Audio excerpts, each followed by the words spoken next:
Les protocoles sont donc ici entendus par l'ensemble des règles et d'instructions permettant aux périphériques d'un réseau de communiquer entre eux. Le matériel réseau ne peut donc pas transmettre de données sans utiliser des protocoles. Le système de surveillance du réseau utilise cependant des protocoles pour identifier et signaler des problèmes de performance sur le réseau. On peut donc distinguer plusieurs avantages de la supervision réseau, notamment la visibilité claire sur le réseau, une meilleure utilisation des ressources informatiques, un aperçu précoce des besoins futurs en matière d'infrastructure et enfin la capacité à identifier plus rapidement les menaces de sécurité. Grâce à la surveillance du réseau, les administrateurs peuvent obtenir une image claire de tous les périphériques connectés au réseau, voir comment les données circulent entre elles et identifier et corriger rapidement les problèmes qui peuvent nuire aux performances et entraîner des pannes éventuellement. Quelques types de protocoles de surveillance du réseau. Vous avez le SNMP le plus connu, Simple Network Management Protocol, qui n'est rien d'autre que ce protocole de couche d'application qui utilise un système d'appel et de réponse pour vérifier l'état de nombreux types de périphériques, des commutateurs aux imprimantes. Le SNMP peut être utilisé pour surveiller l'état et la configuration du système. Outre le SNMP, vous avez les CMP. Les périphériques réseau tels que les routeurs et les serveurs utilisent l'Internet Control Message Protocol pour envoyer des informations sur les opérations IP et pour générer des messages d'erreur en cas de défaillance des périphériques. Vous avez également Cisco Discovery Protocol qui facilite la gestion des périphériques Cisco en écoutant les périphériques, en déterminant leur configuration et en permettant au système qui utilise différents protocoles de couche réseau de se connecter.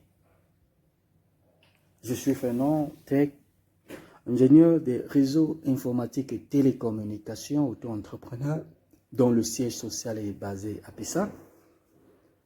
Nous vous accompagnons dans tous vos différents projets de digitalisation, de maintenance informatique, d'administration réseau et système. Un seul contact, notre site internet est disponible et ouvert à toutes et à tous. Votre vision, notre technologie. C'est quoi la cyber-résilience? La cyber-résilience, par définition, est la capacité d'une structure à prévenir les incidents de cybersécurité, à y résister et à s'en relever. La cyber-résilience implique d'accepter que les violations sont inévitables et de choisir de se préparer à l'événement à l'avance. La cyber-résilience implique la mise en place de mesures de prévention, de détection et de réponse aux incidents, ainsi que la planification de la reprise après le sinistre et la continuité des activités. D'où vient la cyber-résilience? Le concept est né en réponse à l'évolution des menaces de cybersécurité qui sont devenues de plus en plus sophistiquées et ciblées au fil des années. Dans le domaine de la sécurité, la cyber-résilience est devenue de plus en plus importante au fil du temps car les organisations ont commencé à prendre conscience de la nécessité de se préparer à des incidents de cybersécurité qui peuvent avoir des conséquences graves sur leur activité. L'acte de cyber-résilience ici est donc un concept qui implique la capacité à se préparer, à réagir et à se rétablir lorsqu'une attaque réussit.